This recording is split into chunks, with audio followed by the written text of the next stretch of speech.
As psicopatologias, como é que a gente pode trabalhar isso no contexto da clínica psicanalítica? Esse é o nosso assunto de hoje. Vamos falar sobre isso, vamos falar sobre diagnóstico, vamos falar sobre qual é o viés da psicanálise quando a gente fala desse contexto do que é psicopatológico. Então, vem comigo, vamos conversar sobre isso, depois deixe nos comentários aqui o que você pensou sobre esse assunto. Beleza? Bora lá!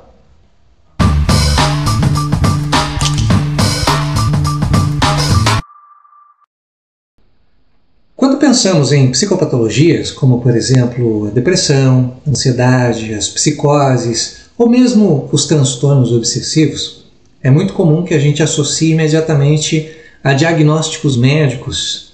Um conjunto de sintomas é observado, classificado e a partir daí se define um certo protocolo de tratamento. Esse é o modelo tradicional da medicina e até mesmo de algumas áreas da psicologia clínica, baseado na lógica da doença e da cura. Mas na psicanálise o olhar é profundamente diferente. A psicanálise não se propõe a curar doenças no sentido médico do termo. Tampouco pretende encaixar o sujeito em categorias diagnósticas fixas. O foco da prática analítica é outro.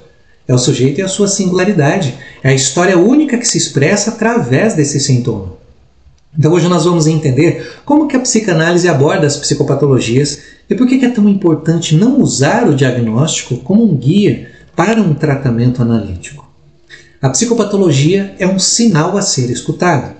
Em psicanálise, o que chamamos de sintoma, seja ele uma crise de ansiedade, uma fobia, uma compulsão ou um delírio, não é tratado como um erro a ser corrigido. O sintoma é visto como um significante, uma formação do inconsciente que tem um sentido, ainda que escondido para aquele sujeito.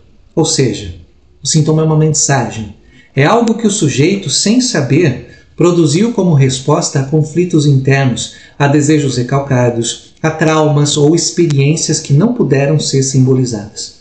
Portanto, ao invés de eliminar rapidamente o sintoma, o trabalho do analista é escutá-lo, é investigá-lo, é permitir que o próprio sujeito descubra o que ele quer dizer. Assim, enquanto a medicina busca a supressão do sintoma, a psicanálise busca sua interpretação. É uma diferença radical de perspectiva. E diante disso, é fundamental que o psicanalista evite a tentação de reduzir o sujeito a um diagnóstico. Atribuir um rótulo como, por exemplo, o depressivo, o borderline, ou obsessivo-compulsivo, pode sim ter uma função descritiva em certos contextos técnicos, como por exemplo quando a gente vai falar com outros profissionais. Porém, no manejo da análise, esses rótulos são armadilhas. Por quê? Primeiro, porque cristalizam o sujeito numa imagem fixa. Eles capturam uma dimensão do que está acontecendo, mas apagam a complexidade do sujeito, a dinâmica inconsciente que o define. Segundo, porque o diagnóstico pode dirigir a escuta do analista de forma viciada.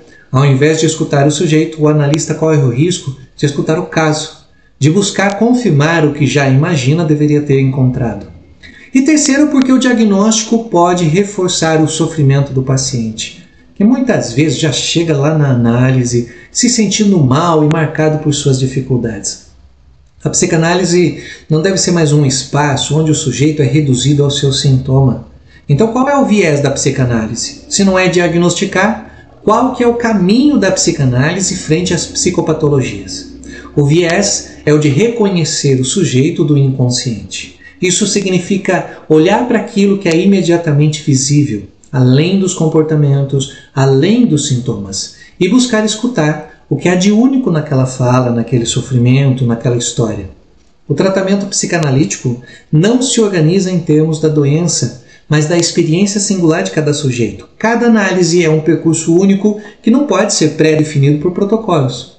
O analista trabalha para criar um espaço de fala onde o sujeito possa se autorizar a descobrir, em seu próprio tempo, as raízes do seu sofrimento, as suas fantasias inconscientes, os seus modos de desejar, suas formas de repetição. E é através da palavra e da transferência que se estabelece nessa relação analítica que o sintoma vai se transformando, não por imposição externa do analista, mas pela própria reorganização subjetiva do analisando. O sintoma, ao ser escutado e decifrado, ele pode deixar de ser uma única resposta possível ao sofrimento. O sujeito, ao se reapropriar da sua história, pode criar novas formas de lidar com o seu desejo e a sua existência.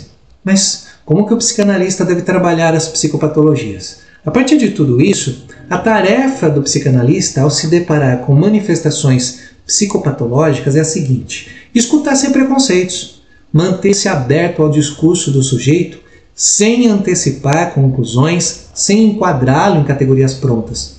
Também de reconhecer a função do sintoma, entender que o sintoma tem uma lógica interna e uma função psíquica que precisa ser desvelada e não suprimida de forma apressada.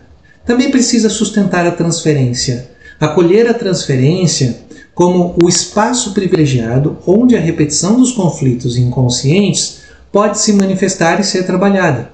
O analista precisa evitar a atuação diretiva, não dirigir o tratamento para corrigir comportamentos, mas apoiar o sujeito no seu próprio processo de descobrir seu desejo.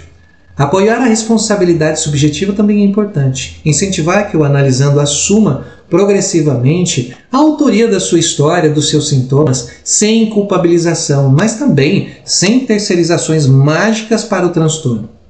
É importante lembrar aqui também que o sofrimento psíquico é legítimo, é real, mas ele é também, na perspectiva psicanalítica, um apelo à escuta e não apenas um problema a ser corrigido. Portanto, trabalhar com psicopatologia na psicanálise é, antes de tudo, manter-se fiel à ética da singularidade, é resistir à tentação de reduzir o ser humano às suas manifestações patológicas, é reconhecer no sintoma uma criação do sujeito, uma tentativa, ainda que sofrida, de responder ao impossível da vida.